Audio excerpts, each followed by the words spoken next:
How are you? Excellent. How are you? Good. I'm good. We're in a very wet spring here. It has rained more than it ever has in Portland. Like, it's ridiculous. And I want everyone to notice I used the present perfect there. Yes, exactly right. We're talking about the present perfect today. You guys, we have discussed this in previous episodes, you may have heard, but this time we're focusing a little bit on the past participles because recently I have heard, there it is again, lots of mistakes, natives making mistakes with past participles. And I hear students make a mistake with that exact structure all the time. I hear students say, I have here. All the time, I hear students say that, right? So guys, yeah, like Aubrey just said, even natives sometimes make mistakes with these past participles. The reason why this grammar today is so important for you guys, getting this present perfect correct, you need a variety of grammar structures. And we basically only use like 3 grammar structures. I mean, most of our verb tenses, not grammar structures, verb tenses.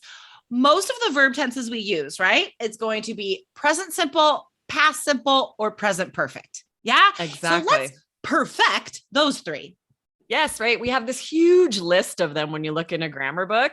We just don't use most of them very often. So you shouldn't be planning on trying to force yourself to use them in the speaking exam. It's not going to sound very natural and it's really easy to make mistakes. But this one, present perfect, you are likely to use. You need to make sure you've got the grammar down.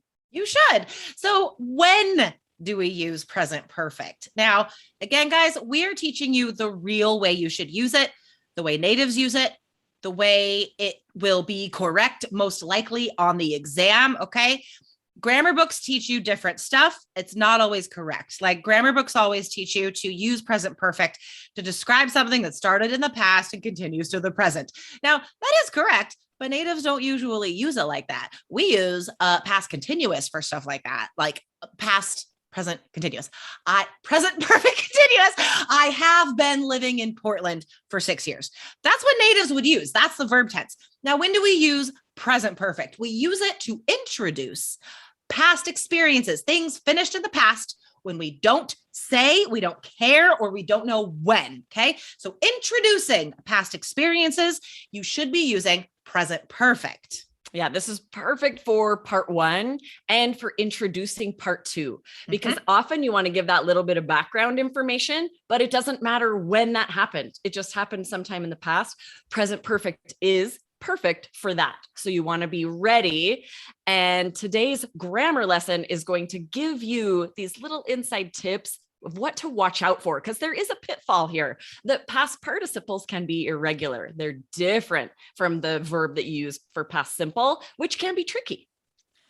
You know, I remember when I worked in Taiwan and I would hear students in English class reciting the different verb tenses and the irregular verbs, like swim, swam, swum, swim, swam, swum. And so, like, whenever I worked with an adult student and they made a mistake and I would be like, is that correct? Is that the past participle? They would stop and be like, swim, swam, swum. No, I have swum. And so the point is that, like, I feel like most of the time we use present perfect is with these irregular past participles.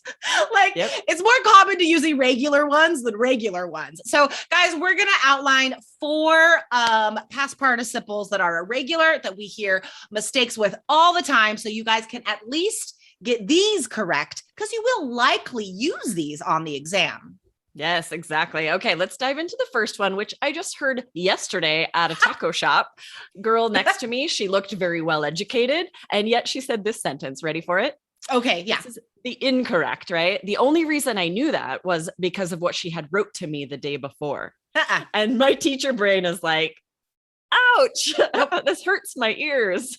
I don't like that. So that's past perfect, which I like because students often ask about when to use it. Past perfect we can only use to talk about something that happened before something else in the past. So we're talking about 2 past actions, and this one describes the first one, right? So had, wrote, no. Guys, written. And here's a pronunciation point. We usually don't say written, right? We use that glottal stop. written, had written, has written. Exactly. Right. So that one's very common, right? That even though, I wrote past tense, the past participle is written. So you can't just use the past tense of a verb and expect it to be right. Right. So just like you said here for past perfect and for present perfect, these can be different. So written, right, wrote. This one you have to keep an eye on because there's a good chance you will talk about on the speaking test something you have written at some point. Well, you're asked about school and education, past and present in part 1. I know there was a question about would you ever want to write a novel? Ooh. Or would you want to write a book in the future? It was in a group of handwriting questions in part 1. So yeah, for sure. You have to use this structure there, right? So guys, just to check in, quick review, the perfect tenses are the verb have plus a past participle, right? Just a quick check-in for you guys. So here's another irregular we hear used incorrectly, even by natives sometimes, from the verb drink, which is also irregular. So we hear this all the time. I have drank. Man, I seriously hear people say this all the time. I have drank coffee for years and I don't think that it's unhealthy. So again, if you're talking about daily habits, right? This is a common sentence. Now that was incorrect, but it's still something we hear. So what is the correct sentence? Right. You would say drunk. I have drunk coffee for years. And I think the reason people say drank so often is they're shying away from saying I have drunk because maybe it sounds like they're saying I am drunk. Totally. And they want to avoid saying anything like that. I think that's what it is. I totally agree. I know that I've questioned myself in my mind sometimes, really? Drunk is the past participle. It's the past participle. It does not mean alcohol. It's just a verb tense. Not verb tense, verb form. We must be correct here at IELTS Energy. Okay, we have 2 more examples for you guys so you don't make these common mistakes. So the verb swim, irregular, right? This is incorrect sentences we have heard students say, and maybe natives. I have swam there before. On IELTS, there could be questions about water sports, about activities near the water, about just swimming as a topic in part 1. So that sentence is incorrect. What is the correct sentence? You would say, I have swum there before. I hear my kids say this wrong all the time. They'll come in from the pool and say, I have swam, and I correct them. They're kids. They're learning. This is difficult. But I also hear adults make this mistake with the verb swim as well. It almost sounds a little funny to hear I have swum because people say it wrong so often. Swum does sound kind of weird to me. But it's correct, you guys. Okay. And now, these are small mistakes for sure. But mistakes of verb tense and word form do impact your score. Now, word form is part of your vocabulary score, but these mistakes would actually impact the grammar score, okay? And these are mistakes that are obvious to an examiner ear, right? So these are mistakes you really do not want to make on your speaking test or writing, but today we're focused on speaking. All right, the last one with the verb eat. Oh, this one gives me the shivers. It's so bad. So here is an incorrect sentence. I have ate so many exotic foods like fried grasshoppers. Oh man, that felt so wrong saying that. No, it sounds so terrible. It should be, I have eaten. I have eaten so many exotic foods. Oh, natives say this wrong all the time.